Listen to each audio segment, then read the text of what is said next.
A segunda convidada é Virgínia Moraes, empresária da marca Vivere, administradora e pós-graduada em moda, arte e contemporaneidade.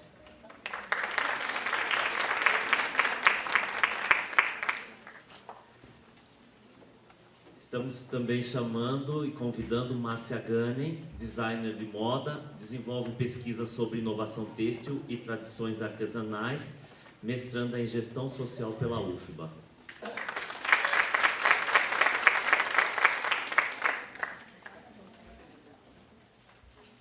Convidamos também Mariana Alrico, representante da IBENS, para que venha fazer parte do nosso bate-papo.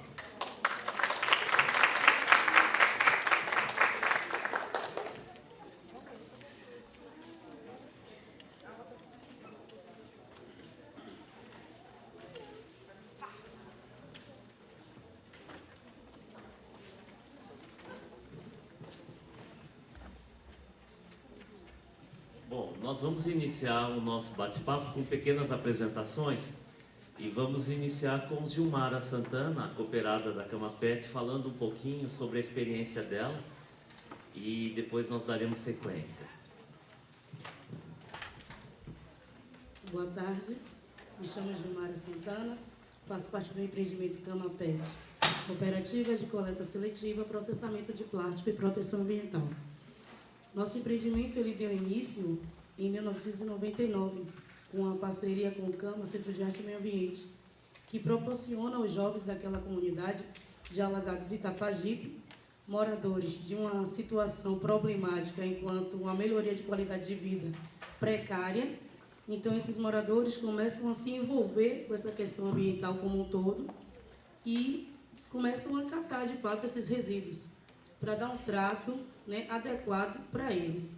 E aí, de fato, a gente monta o nosso empreendimento, certo? Naquele período era em torno de 40 jovens e foi, né, aqueles que começaram a se adequar no processo, a, de fato, entender, né, o nosso trabalho, ficaram, né?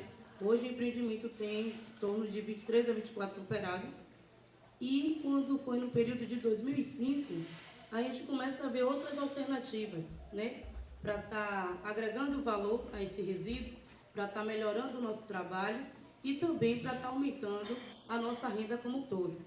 E aí, numa visita ao nosso empreendimento, com a professora Bia Simon, que se faz aqui presente, e um grupo dos alunos de design, começa a ter uma outra visão, um outro olhar para esse resíduo sólido. No primeiro momento, a gente começa a catar as garrafas PET. Só que isso se entende que não só seria as garrafas PET que a gente teria que trabalhar, certo? E aí a gente começa também a coletar os outros resíduos. E aí vem com essa oportunidade, com essa grande visita ao nosso empreendimento, nos trazer um outro olhar para esse produto como um todo. E aí eles começam a proporcionar a oportunidade da mudança enquanto resíduo sólido. Naquelas simples garrafas de refrigerante, que a comunidade começa a coletar, para estar gerando trabalho e renda, a gente também poderia estar transformando esse material, no caso, em biojoias, né? E aí foram várias visitas, várias conversas, e aí surge uma oportunidade para os jovens que estavam inseridos naquele momento no grupo de educação ambiental, no qual eu faço parte, que é Gilmar, a Adriana, que se faz ali presente, o Vitor e o Giovanni. E aí teve a nossa linda troca de experiência. A gente tinha vivência na prática do manuseio do material, mas eles, enquanto educando, educadoras, né, tinha a teoria do design como um todo. Eu não conhecia nada de design, né? Praticamente eu ignorante no sentido de estar só manuseando mesmo no trabalho de catação, no trabalho de sensibilização nas escolas, falando da preocupação na questão do meio ambiente. E aí Bia nos traz essa grande oportunidade de estar entrando numa sala de aula. Pense que para a gente, enquanto moradores da comunidade do Uruguai, Alagados, só alguns cooperados tinham seu ensino médio completo e outros não, começar a ter uma vivência em uma universidade e está passando por um período de sala de aula mesmo, está conhecendo o design, está conhecendo a história do design. Então a gente começa a se ingressar naquele mundo, conhecer as alternativas e de fato a gente consegue conversar, né, e dar um trato real a essa garrafa PET. E aí, em toda a conversa, em toda a visita, a gente começou a manusear. Os alunos tinham a proposta deles, que trouxeram para o empreendimento compartilhou com o todo e aceitou. E aí, no período de 2005, foi encaminhado o projeto para o CNPq, onde ele foi aprovado e a gente consegue, de fato, montar a nossa unidade da Cama Pet Biju. Naquele primeiro momento, ela tinha dado a demanda que a gente só poderia utilizar as garrafas PET para estar montando as nossas bijuterias. Galera, nada de... Como é que a gente pode dizer? Adriana? Metal, nada de pedrinhas, vocês só podem usar as garrafas PET. E aí a nossa preocupação, como é que a gente vai montar as bijuterias só com garrafa PET? E aí na nossa vivência em sala de aula, que ela começa a mostrar que é possível e seria viável. Hoje a unidade Cama Pet Biju está com 6 anos, caminhando para 7, né? Onde dessa experiência a gente começa de fato a montar várias coleções e entra de fato no mercado do artesanato, certo?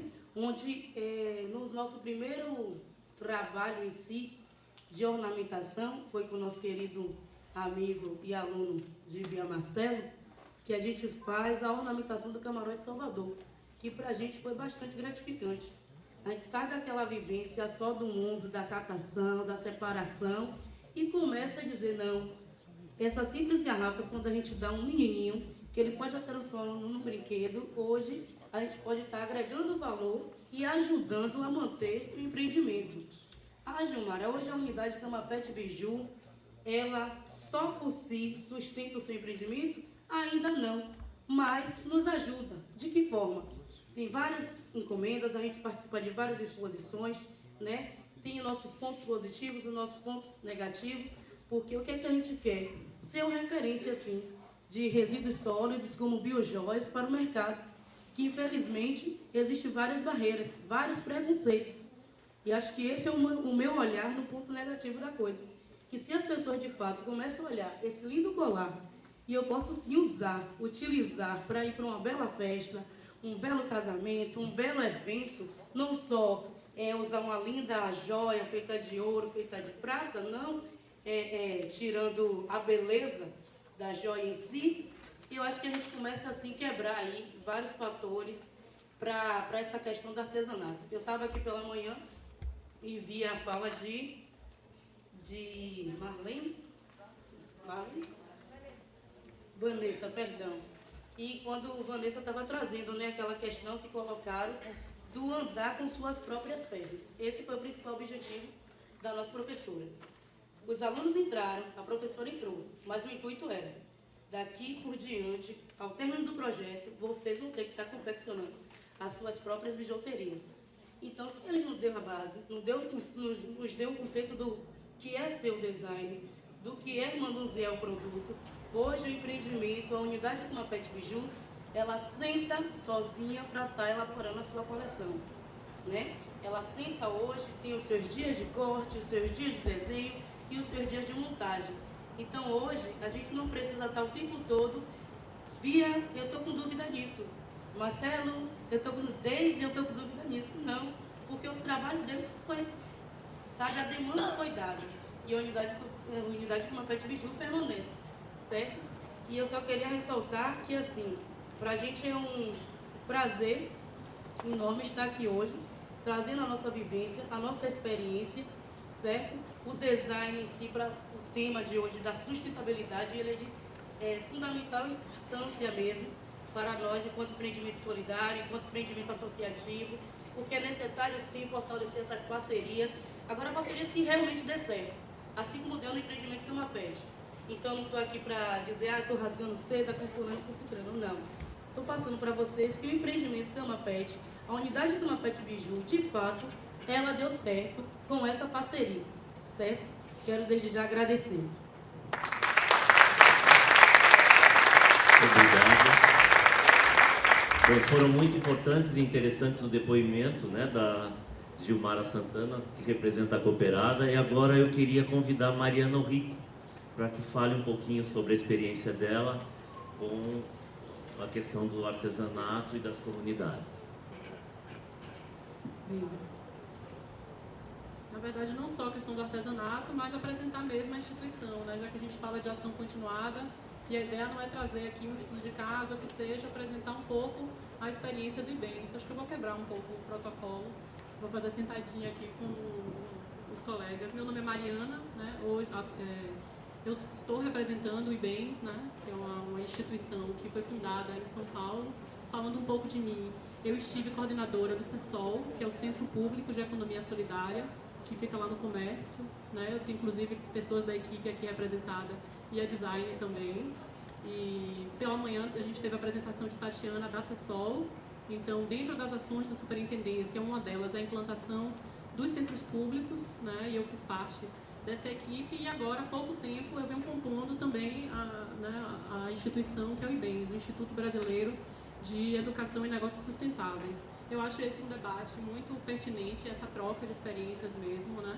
E hoje em dia tudo é sustentabilidade, né? A gente sempre está com essa palavra, diria que está na moda, né? E realmente é importante a gente refletir sobre sustentabilidade de acordo com várias temáticas, seja quando a gente fala de contabilidade, de aspectos jurídicos, que seja, e também trazer profissionais da área de design para conhecer experiências desse tipo e refletir sobre o seu trabalho enquanto potencializador mesmo de atividades sustentáveis, de práticas sustentáveis, especialmente quando a gente vê um contexto social de crise, um contexto econômico de crise, né, de uso desenfreado dos recursos naturais.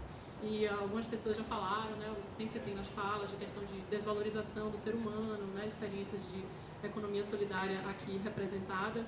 E aí acaba sendo bastante interessante a gente refletir sobre estratégias concretas mesmo para a superação desse cenário de crise, né, que a gente vive, de mudança, de propostas, né, profissionais que possam trazer propostas contra esse modelo que é vigente e que estimula o consumo, como o Diogo falou hoje mais cedo, da Rede Moinho, que estimule um novo modelo de desenvolvimento. Então é isso que eu acho importante que o design ou outros técnicos de outras áreas tenham sempre em mente quando vão pensar no seu trabalho e como e onde dedicar a sua capacidade criativa, a sua técnica, a sua força de trabalho. Em prol de ações que venham a superar esse cenário e acabam sendo, no caso, o design social, né, que é a experiência que a gente está vivendo hoje aqui. Também, eu acho que para o design, também, pensando como alternativa mesmo de atuação mesmo, de ter essa sacada de, opa, esse é um nicho que é importante que a gente saiba, não estou dizendo que tem que ser só nisso, mas de se especializar nisso. E nós que trabalhamos, empreendedores sociais, sentimos muita falta dessa sensibilidade, né, nas organizações de design ou de outras áreas que se atentem para essas novas demandas, né, de terem produtos e negócios sustentáveis, né, que é o termo que o IBENS mais utiliza. Falando um pouco assim das relações de trabalho, hoje em dia a gente sabe que o trabalho assalariado é o mais valorizado, mas as experiências coletivas elas ainda são muito fortes e crescentes também, né? O movimento de economia solidária é muito forte, seja através de comunidades que já naturalmente são organizadas coletivamente, como as comunidades tradicionais de quilombolas, indígenas, ou comunidades rurais, de fundo de pasto, ou agricultura familiar. Então, são experiências coletivas, empreendimentos coletivos, associativos, cooperativas, e que esse olhar nosso, profissional, ela acaba sendo focado nessas experiências. Nem todos eles estão amparados pelo ideário do movimento de economia solidária, mas sim são experiências em que há um desafio muito grande da nossa parte de conseguir consolidar essas experiências, tornar viáveis, né? A viabilidade, que é outra palavrinha que sempre falam, a viabilidade socioeconômica dos projetos sociais. E eu acho que é um grande desafio e também por isso que a gente está aqui discutindo isso, para que nossa atividade consiga sempre ser no caminho de tornar viável esses empreendimentos, né? Para designers e para outros profissionais também. E, claro, a gente sabe que o poder público tem um papel bem importante nisso aí, as incubadoras, né, universitárias e também as organizações sociais, que é aí que entra o IBENS, né, que é uma instituição que surgiu há 10 anos atrás, lá em São Paulo, então já, né? E por um grupo de jovens mesmo, na época de vanguarda. Eles já pensavam em temas que hoje em dia são atuais, imagine lá atrás. Já se falava em práticas de manejo sustentável, já se falava em emissão de carbono, né, de racionalização dos recursos naturais, enfim, outros temas, e sempre atentando para a educação em negócios sustentáveis, né? E eu acho que é bem pertinente estar nessa mesa de ação continuada, porque sempre utilizando a sua metodologia com a ideia do início, meio e fim, bem consolidada mesmo, na intenção de consolidar os negócios sustentáveis, né? Deixa eu mostrar um pouquinho aqui. Tecnologia. Algumas fotos mesmo. São muitos projetos que o IBEM já vem desenvolvendo ao longo desses 10 anos. Aliás, eu não sou nem a pessoa mais indicada para apresentar, mas hoje em dia, né, o pessoal está em São Paulo, assim, a base fica mesmo em São Paulo, de atuação. Eu atualmente estou coordenando um projeto no Recôncavo Baiano, no entorno da Baía do Iguape, Cachoeira, Maragogipe e São Félix. E aí recebi o convite, até agradeço o convite de estar aqui, compartilhando e trocando experiências com vocês. A visão da organização, que é um pouco disso do que eu falei aqui agora.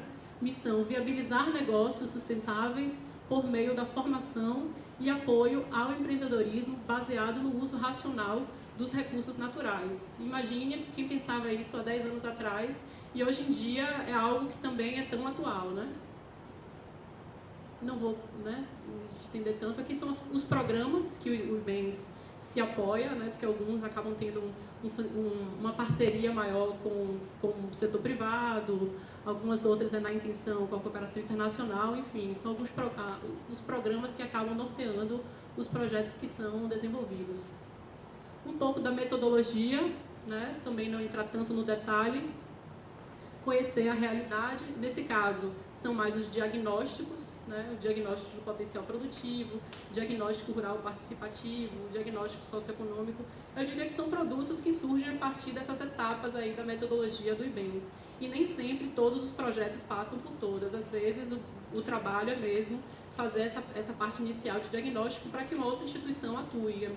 Tem muitos casos nesse tipo, já que um projeto que percorra toda essa metodologia, ele acaba tendo que ter uma duração maior e um investimento maior, que nem sempre é o caso do investidor. E aí conhecer os negócios e produtos. Nessa parte vem mais a atuação dos planos de negócios mesmo, que é fazer um estudo do mercado também, a estratégia de mercado também, os planos de estratégia de mercado. Já quando vem estabelecer condições para a implementação, são os planos de trabalho periódico, né? Sempre na ideia, montando planos de trabalho, colocando metas e... só agora que eu fui ver, tem um tempinho ali.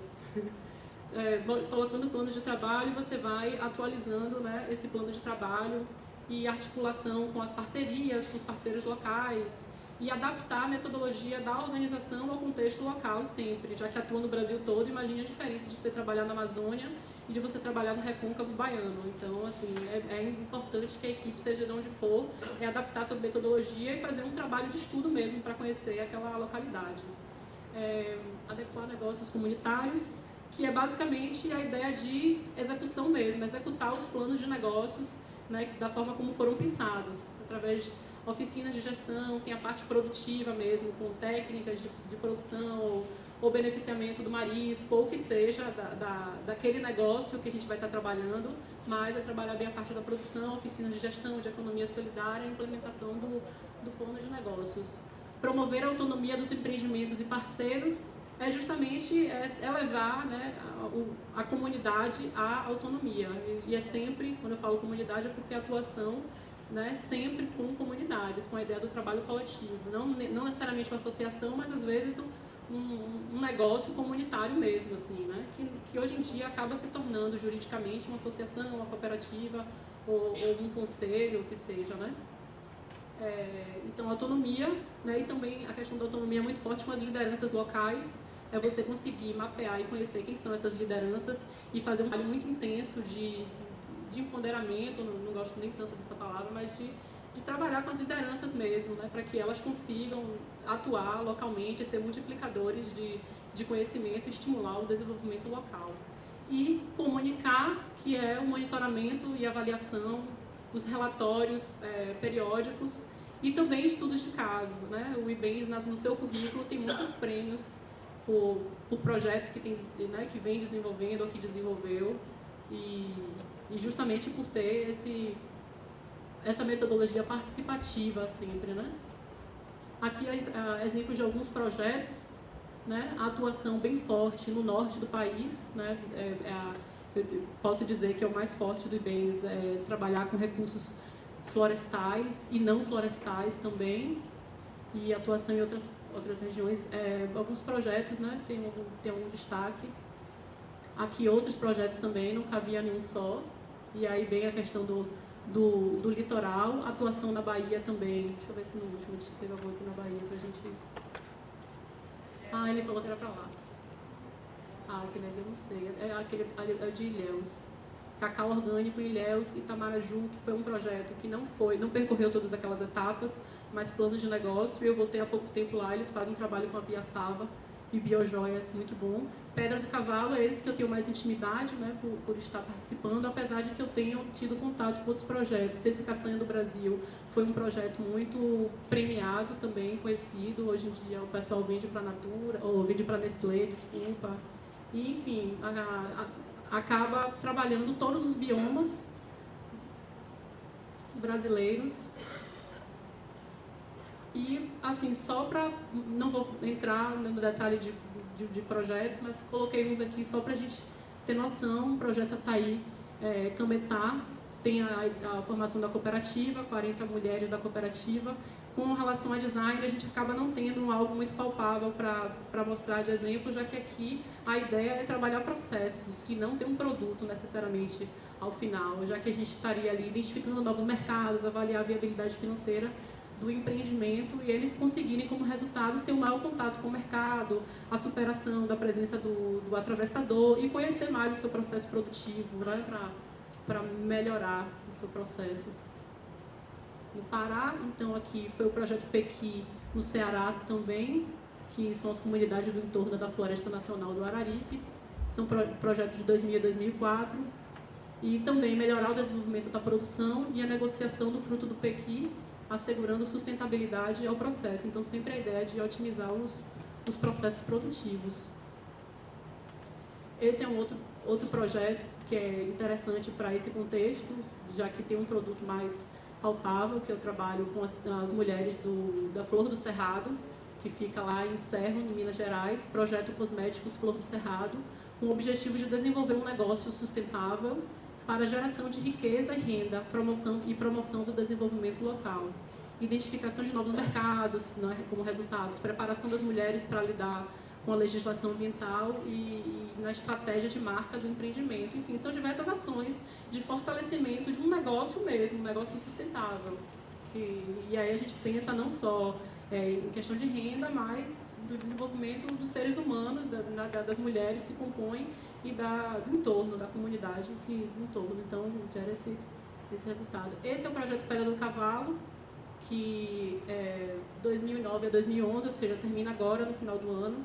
A ideia é a consolidação de 4 negócios sustentáveis, né, que é o recursos pesqueiros, apicultura, o artesanato e o turismo de base comunitária. Então, a atuação de fortalecimento das comunidades do entorno da Baía do Iguape para desenvolver essas 4 cadeias produtivas, assim dizendo, além de trabalhos de organização social focados nessas lideranças, porque a gente sabe que, saindo de campo, eles continuam o seu trabalho por lá. A atuação de design, a gente pode destacar na parte do artesanato, né, em se falando do processo produtivo mesmo, que é a atuação com a Overbrand, inclusive, para capacitação técnica, desenvolvimento do processo produtivo com eles, e até, assim, às vezes, estudo iconográfico mesmo no entorno, para saber qual é o potencial da região a ser explorado, e desenvolvimento da coleção. Então, o artesanato é construído, como a gente viu experiências aqui, com os comunitários, né, de forma participativa mesmo, na intenção de fortalecer esses negócios. E, fechando, né, desse projeto, só para trazer para vocês o cuidado com a parte de design, não só quando a gente falou do processo produtivo, no caso do artesanato, mas também em se tratando da identidade visual mesmo. Sempre assim, a atuação de um designer, e ele dá opções de marca e é sempre trazendo a comunidade para participar, para dizer como é que eles querem que saia o resultado, já que eles que vão estar lidando com isso. E aí vem o folder, vem todo o material que, através de oficinas, a gente vai construindo com eles para que eles sintam donos e assim, terem construído também, né, esses produtos aí. Então, o artesanato, o fileto, que é o marisco da região, são as marisqueiras, né, da Baía do Iguape ali. Então, tem uma cooperativa que foi formada a partir daí. O artesanato são alguns grupos estratégicos que atuam lá. Rota da Liberdade, vocês podem visitar o site rotadaliberdade.com, que é turistas fazendo passeio mesmo pelas comunidades quilombolas do entorno, para conhecer uma experiência de comunidade e, enfim, trocar experiências com eles também, né? E o Mel da Terra, que é o mel da região mesmo. E aqui está o meu contato, quem quiser entrar no site, deixar conhecer mais o IBENS, outros projetos, né? Eu não tenho também tanta intimidade com eles, mas também nem que eu tivesse, o tempo não permitiria eu trazer tanta coisa assim. Obrigada.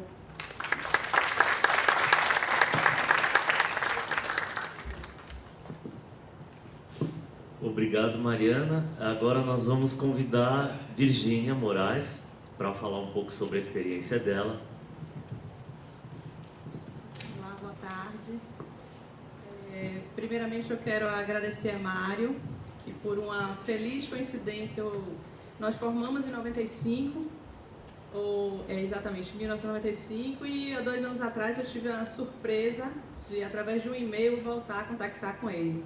E aí vários trabalhos foram surgindo, e aí a gente está envolvida nesse processo todo, mas esse processo, na verdade, ele tem um envolvimento desde o início da criação da Vivere mesmo. A Vivere é uma empresa baiana, né? Ela tem 14 anos, é uma empresa que ela teve na sua proposta inicial uma moda praia, e que hoje ela já agrega uma outra linha que a gente chama de linha balneário. Então, é uma frase que eu gosto muito, assim, que para quem tem o espírito dos trópicos, o que menos importa é se inverno ou verão. Então, assim, em toda a busca da gente de aprimoramento de marca, né, de estudo de marca, a gente, em momento algum, a gente pensou em se afastar da nossa identidade. E que identidade é essa? A identidade que a gente buscou através dos signos, buscou através dos tecidos que a gente usa, que a gente procura sempre um conforto acima de tudo, né? Buscou através das estampas bem alegres, o espírito nosso baiano de ser, né? Esse estar calorosamente a todo tempo, essa hospitalidade que é nossa e que eu acho que a gente tem mais aqui, que de bater no peito e dizer eu sou baiano mesmo, que eu acho que por muitas vezes é o que falta ao baiano, ser bairrista, né? Como a gente vê muito no Rio, as pessoas assim são extremamente bairristas, então eu acho que a gente tem que ser bairrista mesmo, a gente tem que valorizar as coisas nossas. E uma das coisas assim, que fundamentaram o trabalho nosso desde o começo e que a gente buscou através dos signos, até o próprio layout de loja, que quando você entra na loja, você já se sente na Bahia, né? Você se sente em um trópico, que a gente teve a preocupação em ter o gradil, né, que é forte aqui na nossa cultura. A gente teve a intenção de só ter trabalhos de artesãos assim, que fossem da terra. Então a gente tem a cerâmica de Dulce Cardoso, a gente tem a bonequinha de papel de Carol Midlas, a gente tem a Santa Nossa Senhora da Conceição de Maragogi Pinho, que assim, são alguns elementos que a gente tem à venda na loja. Né? Por quê? Porque a gente pensa nessa ação continuada, que é justamente o tema da nossa mesa. Né? Então, assim, o nosso grande desafio, na verdade, é como dar continuidade a tudo isso que acontece, que às vezes, assim, por muitas vezes, eu quero assim, frisar aqui, porque tem muito estudante aqui, muitas vezes a gente está indo em busca, então é necessário também que o estudante ele vá em busca das empresas, assim, das marcas. O que eu noto aqui, que grande parte dos alunos que estão saindo das universidades, eles têm um foco muito com relação à moda, o Márcia aqui também pode falar, com o glamour da moda, né? Com a moda pela sua questão assim somente de estética. Eu acho que a moda tem um papel muito mais importante que a sua estética, né? Tem um papel social muito importante.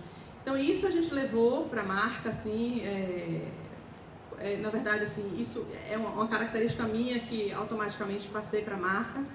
E a gente, eu sempre quando converso com as pessoas das universidades, assim, os responsáveis, coordenadores, eu digo que assim, tentem desassociar da mente dos alunos, que eles não ingressem só na parte do estilismo, do design puramente simples, assim, do vestuário, né? A moda é tudo, então assim, eu acho que tem condição dele versar sobre a vitrine, sobre as embalagens, de chegar, o que é que a Bahia tem, o que é que a Bahia pode incluir, contribuir com o design, né? Que foi ontem falado aqui.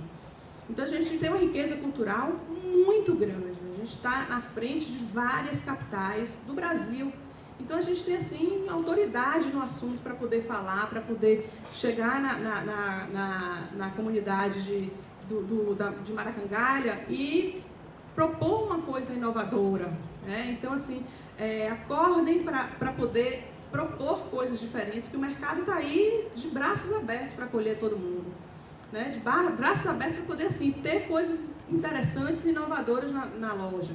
Mas principalmente importante que vocês aliem isso uma estética favorável do produto, né? A Bahia, lógico, ela tem seus signos, ela tem sua matéria-prima, seu recurso natural farto. Isso é fato, todo mundo sabe disso. Mas é preciso que aquele produto, quando ele estiver disposto numa prateleira de loja, ele crie desejo por ele. Então, assim, é importante que a gente tenha assim, na mente algumas características que elas têm que ser seguidas para poder tornar seu produto viável para o consumidor, né? Que, na verdade, é o grande exigente. A gente sabe que a gente está num consumo totalmente diferente do que era anteriormente. O consumo ele vem passando por várias etapas de transformação e eu acho que para a gente que está no mercado agora, a gente tem um dos grandes desafios nossos é conhecer esse consumidor do século XXI, né? E como ele quer se comportar daqui para frente, o que é que ele quer consumir, o que é que ele quer adquirir, que papel a sua marca tem em propor uma ação diferenciada e não só o produto. Eu acho que o produto em si, ele já perdeu a função de sozinho ele se vender, né? Então, ele tem que vir agregado de uma história, ele tem que vir agregado de se a marca utiliza ou não mão de obra escrava. Então, assim, eu acho que quanto mais a gente dissemina essa cultura de ter um produto que ele tenha sido socialmente bem planejado, bem feito, eu acho que isso repercute para a gente nas novas gerações. Eu acho que isso é um compromisso nosso. Eu acho que é um compromisso e um dever nosso. Obrigada. Obrigado, Virginia, pelas suas palavras. E agora nós convidamos a Márcia Gani para falar um pouquinho da experiência dela. Obrigada. Que bom que chegou junto à apresentação. Obrigada, Bia, pelo convite. Obrigada, Mário. Prazer estar aqui entre vocês, Paulo, queridos de design. Prazer imenso estar aqui compartilhando um pouco desse trabalho com vocês. Eu vim falar um pouco do trabalho que eu realizo de design com comunidades produtivas, né? Então, eu preparei essa apresentação, que é essa fusão de moda, tradição e inovação, enquanto uma estratégia para o desenvolvimento territorial socialmente sustentável.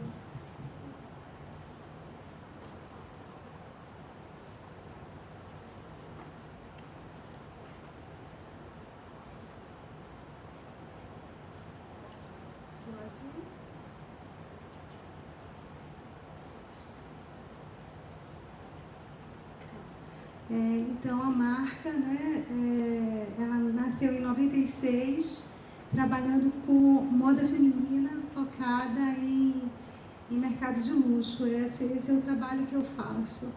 E a gente Gente, eu vou chegar lá. Tem uma proposta muito forte de pesquisa e desenvolvimento dentro do conceito do trabalho. Isso é uma coisa muito, muito importante para a gente, porque a gente desenvolve desde o tecido, né, ao material, a gente utiliza materiais de pesquisa, técnicas também que a gente desenvolve para realizar esse trabalho de moda. Eu desenvolvo tudo isso, eu só não consigo desenvolver esse negócio aqui.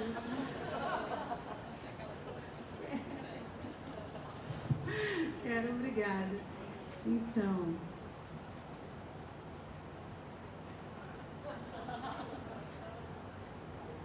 Então eu vou falar para vocês um pouco dessas pesquisas, né, que o ateliê desenvolve. Então, a pesquisa de insumos inovadores, a gente criou a utilização da fibra de poliamida na moda, que é isso que vocês estão vendo, que vocês viram na imagem anterior, que é a utilização do cordonel de fibra de poliamida na moda. A gente está com uma pesquisa de 2 anos, que tem 2 anos mais ou menos, que é sobre a gaze hidrófila também, que é uma outra pesquisa especificamente com insumos, né? A gente, sobre técnicas de manufatura, a gente também criou algumas técnicas, como a técnica ninho, a trama de nó e a flor da maré, que essa é uma técnica especial para o tema do que a gente vai conversar aqui hoje. E depois eu falo para vocês. E a gente faz um trabalho específico também sobre as técnicas tradicionais de manufatura, como a renda de bilro, yanduti, filé, e isso a gente é crescente no sentido dessa pesquisa também. Então, sobre a questão do insumo, né? Então, aqui vocês têm uma imagem de uma peça que é feita em fibra de poliamida com a renda filé, não sei se você, ou yanduti, não sei se vocês conhecem essa renda, é uma renda indígena, guarani, essa renda. E a fibra de poliamida, ela não é uma fibra têxtil, é uma fibra técnica, é a fibra que é utilizada para se confeccionar, por exemplo, cinto de segurança e manta de pneu. E desde 98 eu pesquiso a utilização dessa fibra, tanto para construção de tecido como para desenvolvimento das técnicas de manufatura, né? Então, a pesquisa que já vem de longas datas, a gente já tem, com relação a essa pesquisa, patente industrial para os Estados Unidos e 5 países europeus, já carta de patente, e no Brasil a gente está em processo ainda de patenteamento. Essa é a gaze hidrófila, que essa coleção foi lançada há uns 2 anos atrás.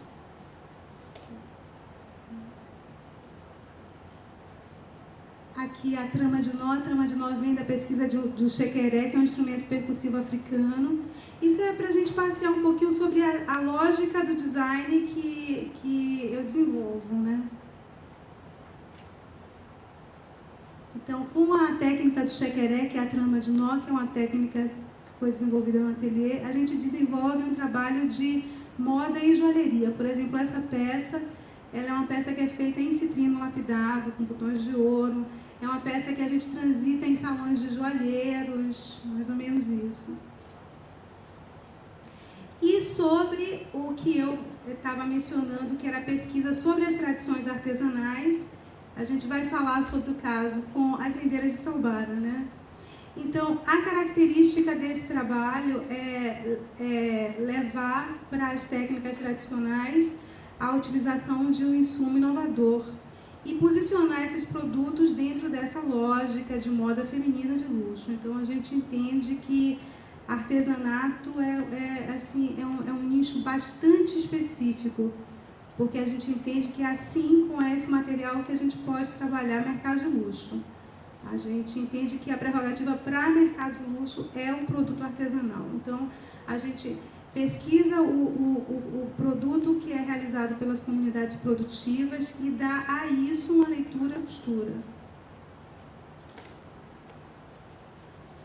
E isso está sendo feito desde 2004. Até 2004 a gente seguia na proposição de técnicas, né, e a partir daí, já na coleção de 2004, a gente começa a falar das técnicas tradicionais. Então, a gente já vai para a fonte do trabalho com as comunidades produtivas.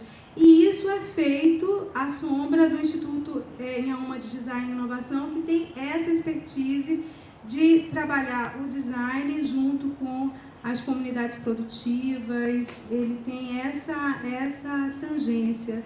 E esse instituto ele é formado em 2004 e a gente começa a fazer, abrigado sobre esse instituto, esse trabalho. O conceito de design é a fusão de técnicas tradicionais de manufatura com o uso de novos têxteis, como a fibra de poliamida. Então, ali você vê a renda de bilbo feita nesse material.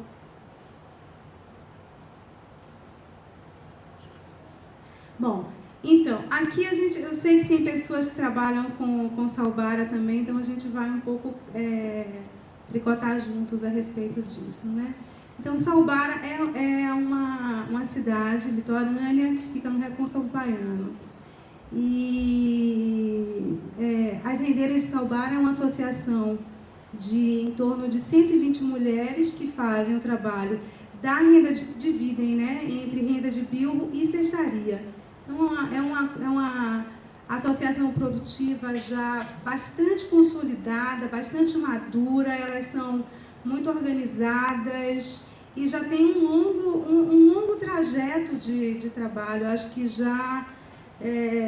eu comecei a fazer um trabalho com a Filadélfia há uns 2 anos atrás e a Filadélfia já tinha recebido as rendeiras de Salbara há 10 anos atrás. Então, as meninas, elas têm um trânsito e são bastante reconhecidas e fazem uma renda de bilbo muito apurada, muito, assim, a técnica das meninas é muito apurada, né? Então, assim, as rendeiras também são marisqueiras, que isso é uma realidade que é quase que natural para quem trabalha com renda. Então, existem aquelas que ainda se dividem entre atividade de mariscagem e de renda, né? Então, o trabalho que a gente... a primeira fase do trabalho, né, de 2004 até pouco tempo atrás, era focado em desenvolvimento de coleção, né? Então, a gente fazia isso, a proposição de coleções shape com as meninas. Então, a gente tinha esse trabalho de parceria na elaboração de coleções. E o objetivo era posicionar a técnica tradicional no mercado global de moda, né? A gente tinha o objetivo de estruturar as coleções e fazer acesso ao mercado. A gente constituiu uma rede empresarial, inclusive com o ateliê As Rendeiras de Salbara e a Associação de Bordadeiras também da 25 de junho, que trabalha aqui na plataforma. Eu especificamente trouxe o trabalho das rendeiras, mas a gente, enfim, tem esse trabalho mais aberto. Essa rede empresarial foi apoiada pelo SEBRAE e a gente desenvolveu uma parceria bastante positiva com o SEBRAE. Aqui a gente tem imagens da renda de bilbo. Aqui alguns momentos de desfile, com misturas de técnicas também. Esse foi o último desfile desse ano, em março. Tem Flor da Maré e renda de bilbo também. Então, e na criação de novas técnicas junto às comunidades, eu trouxe para vocês a imagem da renda Flor da Maré, que foi uma renda criada junto com as rendeiras de Salbara, dentro de uma realidade que elas estavam vivendo da maré vermelha, e a gente fez aqui a gente criou essa renda junto com elas. A gente teve um acesso ao mercado muito positivo, foi uma renda muito aceita pelo mercado, a gente teve uma comercialização bastante positiva dessa renda. Então, a gente participa de exposições de moda, exposições de arte. O acesso ao mercado é bastante diversificado, desfile, feiras internacionais. A gente tem um acesso a mercado bastante diversificado. Aqui algumas cenas de exposição internacional. Isso é em Paris. Essa é em Londres, no FTM de Londres. Aqui é a Galeria 32 de Londres. Aqui é Filadélfia, o desfile do ano passado na Filadélfia. Fazendo discussão, debate também sobre modo de sustentabilidade. Algumas publicações, Fashion e Fabric, tem alguns livros internacionais que falam do trabalho. Então, eu acho que é uma questão que todos ficam assim, né, se pontuam, como que é para as comunidades a questão da comercialização para nós designers, e eu acho que para todos gera um certo desconforto, porque, na verdade, vocês imaginarem que são 120 mulheres trabalhando, essa questão da comercialização é uma questão aguda, porque uma empresa de 120 pessoas é uma empresa que tem que ter um faturamento bastante expressivo, né? Então, assim, essa questão de como viabilizar um acesso ao mercado e que seja mais positivo para as comunidades é uma coisa que causou uma reflexão e uma mudança na forma de trabalho com as comunidades. Então, eu trouxe para vocês o que seria a nossa próxima fase de trabalho com elas, que a gente está construindo essa mudança ainda, que é a abertura do que é o produto que é vendido, né?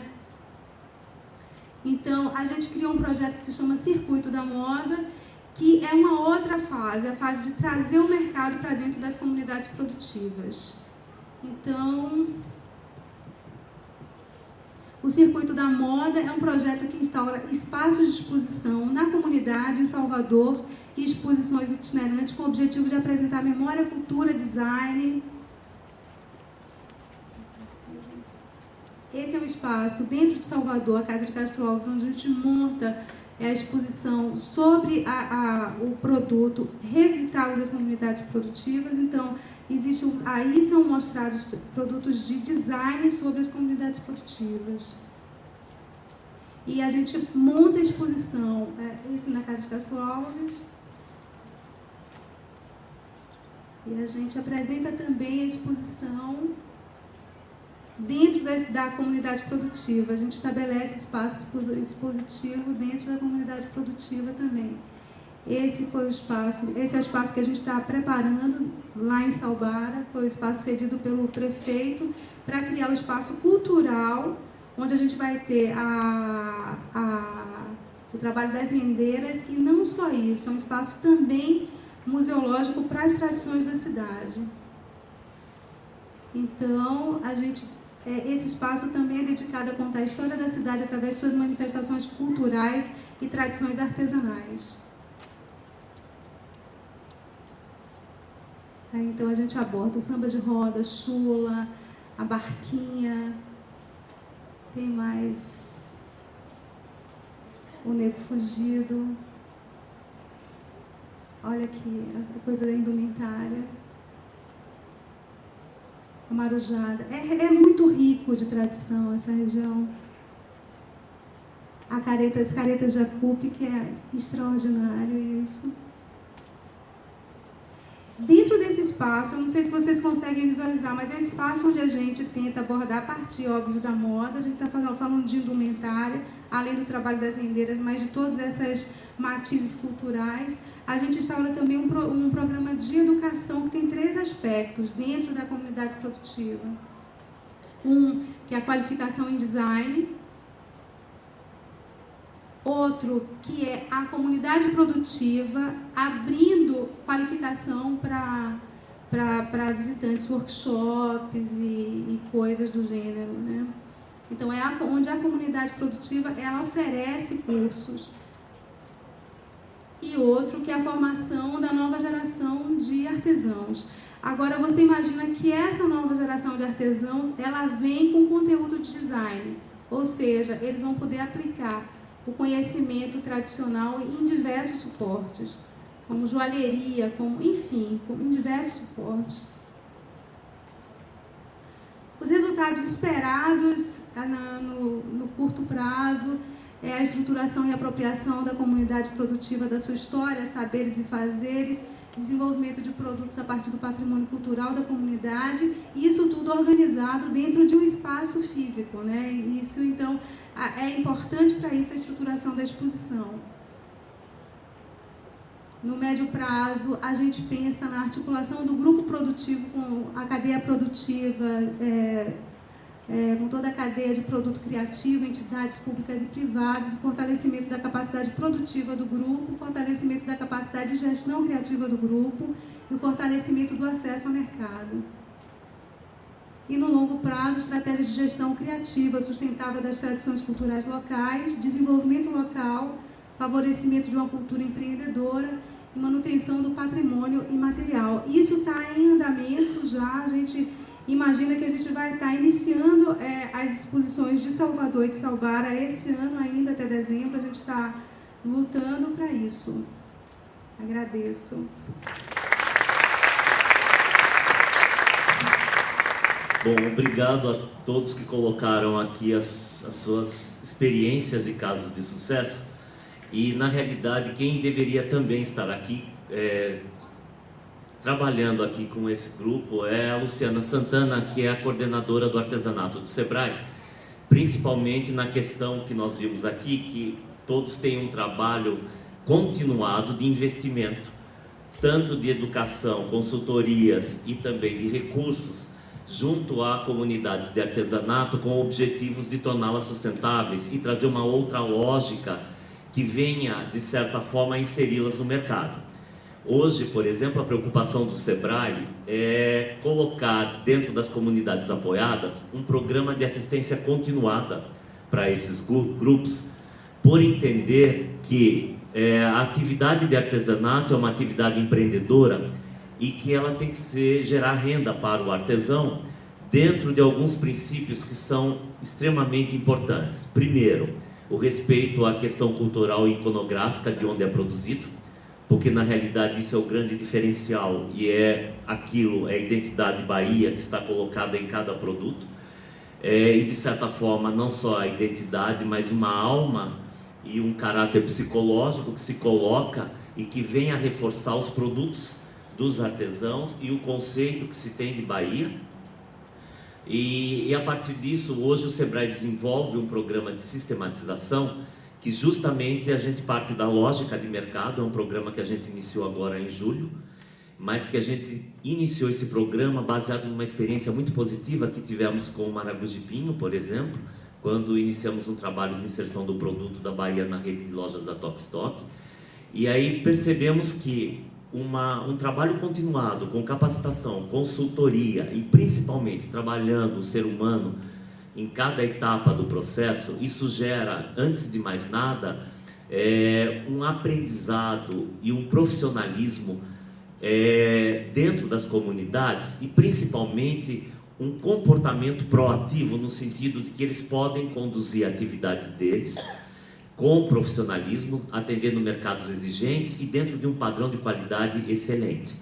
Então, a partir daí, hoje o Sebrae implantou um sistema que a gente chama de sistematização do artesanato e que ele pega lá na ponta os interesses de grandes canais em vários segmentos e a partir daí faz todo um planejamento de consultorias, capacitações envolvendo design, envolvendo a questão de precificação, produtividade e, numa etapa posterior, até mesmo a certificação do artesanato. E esse processo é um processo continuado e que se baseia principalmente numa experiência de que, se a comunidade for amparada com informação, com profissionais que estejam das mais diversas áreas, trabalhando características como gestão, ele consegue dar esse salto e manter a atividade, respeitando a questão cultural, mas dentro de uma lógica que também interessa para ele, que é o aumento de renda e o acesso a mercados. Então a gente tem trabalhado isso, esse programa que foi desenvolvido esse ano e que a gente está operacionalizando. Hoje a gente tem 6 consultores trabalhando dentro desse processo de sistematização, onde a gente também, em cada etapa, a gente não esquece principalmente o contato com novos segmentos e compradores, no sentido de tornar esse produto em mercados para gerar renda para o artesão. A gente entende que a atividade ela só vai sobreviver a partir do momento que o artesão encontre na própria atividade uma forma de ganhar dinheiro para se sustentar. Então hoje, inclusive, a gente está fazendo trabalhos com focos onde o artesanato nunca tinha sido inserido. Nós estamos hoje colocando o artesanato em mercados quase que considerados como luxo, e empresas, primeiro, que têm uma consciência sobre sustentabilidade e que ela divulga nos produtos que são comercializados para essas empresas, de onde é feito o produto, e inclusive com todo um apelo sustentável, no sentido de mostrar a importância de se trabalhar a sustentabilidade e o design, e principalmente uma lógica de comercialização que respeite o artesão, que se pague um preço justo pelo artesanato que é produzido, e que se tenha principalmente o respeito à questão do conceito e cultura que esse artesanato pode trazer em função de onde está localizado e da técnica de produção. Então, hoje, a grande preocupação do SEBRAE é essa. Desde que a gente iniciou o trabalho lá dentro do SEBRAE, a gente tem percebido, por exemplo, com o grupo de artesanato, avanços enormes. Marília vai falar para vocês depois sobre alguns dos avanços que a gente fez, mas inicialmente colocamos produtos na Tokstok, em 40 lojas do Brasil. Recentemente nós trouxemos a equipe deles aqui para avaliação de produtos. Eles ficaram encantados da forma como é produzido em Maragogi-Pinho. E na semana passada nós recebemos a notícia que, além dos 2 produtos que já são comercializados desde 2008 nessa rede de lojas, nós estaremos colocando agora, a partir do próximo ano de 2012, mais 4 produtos. Então serão 4 produtos, mais 2, que são um total de 6, principalmente respeitando a técnica da pintura, com a tabatinga, que é uma característica da tradição do local. E a nossa grande preocupação é essa, fazer com que a forma de fazer e a cultura da Bahia, ela esteja dentro de segmentos onde antes, inicialmente, não se tinha o artesanato. A gente conseguiu uma experiência com a Lelis Blanc. Recentemente a gente conseguiu colocar o produto de martelizando aqui, na rede duas lojas para turistas da Gaster, no Rio e em São Paulo. E a gente está cada vez mais ampliando. A gente hoje tem o artesanato comercializado num representante, Marco 500, que é representante do MoMA no Brasil e que faz exposições sobre conceito Brasil, esporadicamente nesses locais. Então a gente tem percebido que esse trabalho de acompanhamento continuado, onde você inicialmente faz um pequeno diagnóstico para conhecer o grupo, identifica potencialidades e trabalha dentro da lógica dele, ele traz excelentes resultados. E a nossa experiência tem mostrado que uma intervenção durante 2 anos, continuada, mês a mês, com a presença de profissionais trabalhando, a gente consegue uma mudança enorme na comunidade e inclusive até mesmo como geração de recursos. Então, Luciana me pediu para transmitir isso, e que o SEBRAE continue à disposição de grupos de artesão ou de pessoas que queiram contribuir, e que estamos abertos a novas ideias e sugestões. E aqui acho que a gente finaliza essa mesa redonda para vir a próxima etapa, que vai falar sobre mercado. Muito obrigado a todos os participantes, e a vocês que estão aqui discutindo o tema. Desculpa, alguém gostaria de fazer alguma pergunta?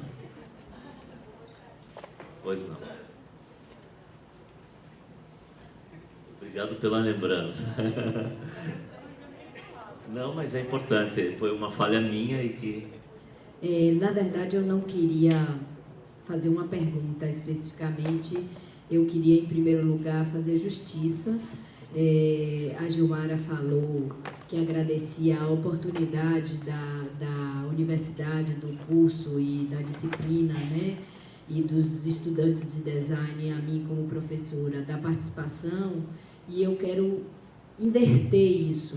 Na verdade, nós é que agradecemos o acolhimento que tivemos, né? E a oportunidade que tivemos de um aprendizado inigualável, o aprendizado com as práticas solidárias desses grupos de catadores que se formaram no Brasil num processo perverso e injusto de exclusão extrema, porque o grupo de catadores, né, no Brasil todo, o movimento dos catadores no Brasil, se formou nesse processo extremo de exclusão, e a oportunidade que a gente tem de aprender com ele com eles sobre as práticas solidárias e as estratégias e táticas, né? Talvez táticas seja melhor, porque a estratégia se coloca num locus de poder que a gente não tem, né? Então, as táticas de sobrevivência que eles têm. Então, quem aprende com eles somos nós, os acadêmicos considerados tão importantes, tão sabidos, né? Na verdade, nós aprendemos com eles, e aqui eu, por uma questão de justiça, agradeço a CamaPet essa oportunidade. E, em segundo lugar, eu acho que a CamaPet precisa, talvez, né, no meu entendimento, a gente está num processo assim, muito interessante de mudança de pensamento e mudança, entendendo que os humanos, eles são muito mais do que comércio, muito mais do que compra de produto. Então, nós precisamos de outros indicadores que não são os indicadores tradicionais. Pelo amor de Deus, eu não aguento mais ouvir falar que eu sou um país importante porque eu tenho um produto interno bruto de não sei quanto. Nós, através de uma experiência que eu estou tendo agora, que é a participação no Brechó Ecossolidário, que participa de um movimento mundial, né, de eventos dessa natureza, o Diálogos em Humanidade, nós começamos a falar agora de felicidade interna bruta. Nós começamos a falar de outros indicadores que não tem nada a ver com finança, não tem nada a ver com dinheiro, tem a ver com troca, tem a ver com trabalho humano, tem a ver com solidariedade. Eu quero medir, são essas práticas, eu quero reproduzir isso, eu quero multiplicar. Então, a CamaPet Biju, ela foi muito mais para a CamaPet do que uma renda, um extremo processo de visibilidade e de saída da invisibilidade. Isso é fantástico. E isso é o que o design pode fazer, sabe? Uma pequena contribuição, porque quando a gente vai com essa pequena contribuição, o que vem de lá é tão grande que fica enorme. Só que esses indicadores financeiros não medem o que o trabalho humano é. Não medem. Então, nós precisamos de outras referências, e eu acho que é por isso que a gente está aqui. Obrigada e desculpe pela mensagem.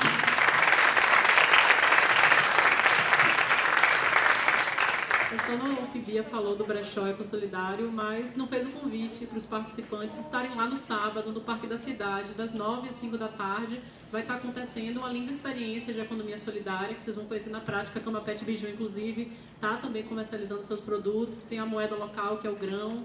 Quem já trocou produto nos postos de troca, vê os produtos lá para trocar com essa moeda social, mas também vale a pena ir para conhecer e participar de discussões. É aberto ao público, não paga nada, podem levar filhos, sobrinhos e o que for. Tá? O convite é feito, crianças, exatamente. É isso que a solidariedade faz, o que eu esqueço você vai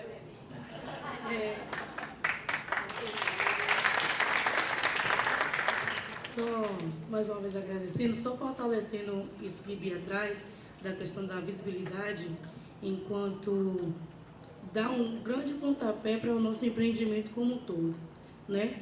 Quando Bia traz essa questão, porque realmente, após todo aquele trabalho que foi feito, toda uma divulgação que foi feita para a nossa unidade, isso gerou tanta coisa boa, tanta parceria para o nosso empreendimento hoje, que vocês não têm noção. Só conhecendo o nosso empreendimento de perto, né? Desde já deixo aqui o convite, pode passar ali na nossa mesa, que a gente tem ali os panfletos com os nossos contatos. E assim, começou com uma simples garrafa PET, a gente manuseando, e hoje a gente tem uma grande intervenção no Carnaval de Salvador, onde a gente faz ornamentações em alguns camarotes. No Carnaval de 2011, a gente fez ornamentações no Camarote do Reino, no Expresso 22, certo? E acima disso tudo, a gente tem como como é que eu posso dizer? Realizar sonhos, né? Sonhos esses que estavam lá adormecidos e que a gente hoje pode dizer, não, A Cama Pet hoje, de fato, são 11 anos de resistência, 6 anos de unidade de Cama Pet Biju, que deu certo, né? Que aí já fica assim, como é que eu posso colocar, meu pai? Para os outros empreendimentos como todo, acreditar, continuar acreditando que é capaz, sim, o artesanato como um todo, ele pode sim gerar trabalho e renda para os envolvidos, né? Hoje, né, como ela coloca, os alunos de design que se encontram aqui hoje presentes, comecem mesmo a se dispor para esses empreendimentos, porque tem muitos aí que precisam, né, dessa oportunidade que a Cama Pet teve e de muitos outros que estão aí precisando de um grande pontapé que foi possibilitado, assim como o empreendimento Cama Pet, assim como Vanessa, né, do Maringá, né? E aí outras alternativas podem estar sendo geradas através de vocês, porque vocês vêm com a teoria, a gente tem a prática, certo? E essa troca que é bacana, né? E desde já agradeço. Eu queria só contribuir com essa fala de Bia, que é importantíssima, e sobre os índices, né? Porque sem índices, às vezes a gente não tem como mensurar mesmo, e esse desenvolvimento, como é que ele se dá? Não é pelo produto interno bruto.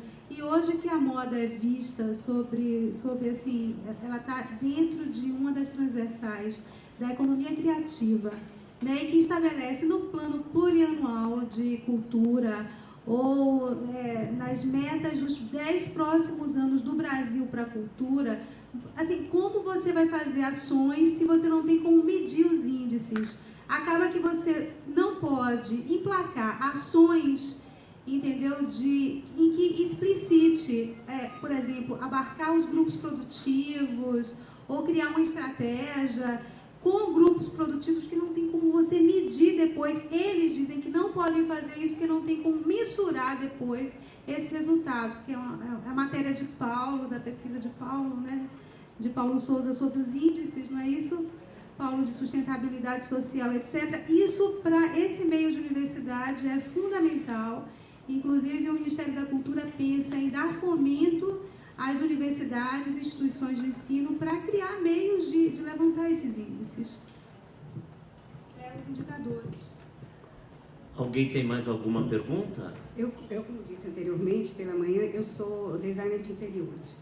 E como designer de interiores, eu vejo que isso que nós temos no Brasil, através de que vocês aqui representam, é um celeiro enorme de oportunidades, de tudo, de criação e de viabilidade. Inclusive, eu quero parabenizar o SEBRAE, porque eu tenho conhecimento que vocês têm atuado na Toque Stock, tem o Renato Imbriosi em São Paulo, que é um grande parceiro de vocês, e também tem inúmeras outras iniciativas particulares, como aqui em Salvador, na Bahia, que é a Oficina das Cores, Cores da Terra, que inclusive tem um design que é exportado internacionalmente, como também tem em Minas Gerais a Oficina de Agosto e tantas outras. Mas o que falta? Falta o lado prático da coisa, ou seja, de valorização daquilo que a gente está propondo aqui, que a gente está sentindo que é viável. O nosso brasileiro tem o insumo, tem o processo, tem a criatividade, mas está faltando a valorização. Quem é formador de opinião nesse processo? Vemos a Vivian, Márcia Gana e tantos outros darem essa ação continuada, colocando nos seus trabalhos essa marca. Mas nós, formadores de opinião, que somos designers de interiores e tantos outros designers de formação, onde é que nós estamos atuando nesse processo? Eu acho que aí entra a questão da educação. Uma educação que deve começar nas escolas básicas, mostrando realmente o que é Brasil, o produto Brasil pela felicidade, como falou a Bia, e aí nós vemos que essa felicidade pode ter também sustentabilidade e identidade. Então, no momento que a gente vê isso sendo valorizado nas escolas, a gente entra na escola superior, onde há formadores de opinião que saem, na prática, valorizando o trabalho de cunho brasileiro mesmo. Então, hoje a gente vê uma amostra, essas mostras de decoração são muito importantes, mas o que é que nós percebemos? Tem um ambiente do SEBRAE, do Instituto Mauá, maravilhoso, na Casa Cor, atualmente. Distribuíram livros, mas só vi esses 2 livros em 2 ambientes. Eu contei no dedo da mão a utilização desses materiais nas soluções e também de sustentabilidade, que é o mote da Casa Cor. Não estou fazendo nenhuma crítica, mas eu acho que isso é um começo, mas eu acho que nós, formadores de opinião, designers de interiores, ainda estamos engateando, inclusive, nessa participação. Então, acho que nós precisamos abrir os olhos, conhecer mais e ter mais coragem de dizer que valemos a pena. Então, é isso que eu acho que nós precisamos fazer. Não adianta um estande maravilhoso, uma outra 3 lojas colocando, se nós, que sabemos que se gira economicamente bilhões nessa área de decoração de alto luxo, e não tão de alto luxo, mas que nós podemos interferir de uma forma muito mais positiva e muito mais participativa. Eu gostaria só de fazer uma colocação com relação a isso, e o que a gente tem encontrado é uma certa dificuldade, talvez, de fazer com que alguns profissionais compreendam isso. E eu vou dar um exemplo aqui para vocês entenderem que às vezes as coisas precisam vir de fora como reconhecimento para que a gente consiga viabilizar determinadas ações. Todo ano, por exemplo, a gente faz uma rodada de negócios onde este ano trouxemos 20 compradores de São Paulo e do resto do Brasil. E às vezes a nossa dificuldade é você trazer, por exemplo, um comprador daqui de dentro de Salvador, quando nós os convidamos. Talvez por não ter esse olhar talvez mais apurado de que, por exemplo, um artesanato ele pode estar misturado com uma prata, com uma porcelana, com um produto que eles consideram de elevado teor nas questões de valor, que na minha opinião o artesanato ele está tanto quanto ou até maior, mas a gente tem essa dificuldade. Mas quando a gente manda um e-mail ou diz que o produto vai estar, por exemplo, numa loja em São Paulo de alto padrão, como uma Lei, por exemplo, como uma Lelis Blanc na linha Casa, imediatamente a gente tem o retorno dos empresários querendo participar. Então, o que a gente observa é que a gente tem tentado fazer ações no sentido de abrir essa visão, e é um dos motivos de se estar na Casa Cor hoje, no sentido de mostrar que o artesanato ele pode estar em qualquer ambiente, de qualquer Casa Cor do país todo e não só fora. Claro. Do Instituto Mauá e do Sebrae, e não nos ambientes dos arquitetos. E aí que eu acho que eu participei já de duas Casa Cor, uma com a Galeria de Arte, Portal do Bem, onde eu fiz várias exposições com várias associações, até em parceria com o Rodrigo Lira também, e várias exposições e vários trabalhos com o Liceu de Arte de Ofício, com pintores, com a primeira vez que foi feito grafite nas paredes, eu fiz. Então foi coisa super interessante, mas dali, que foi em 2002, 2004, se não me engano, para cá, muito pouco.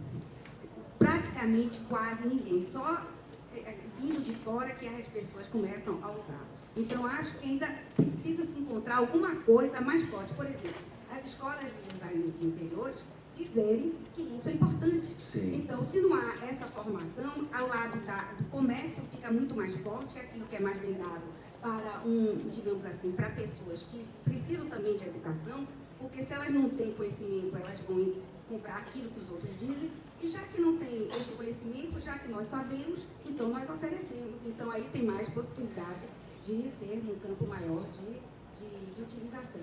Infelizmente, a realidade na prática ainda é um campo enorme para ser e muito difícil. E é tão difícil que eu acho que não pode desanimar. Por isso que eu estou aqui, eu fico assim, fazendo comichões para falar, porque eu acho que eu fico horrorizada quando eu vejo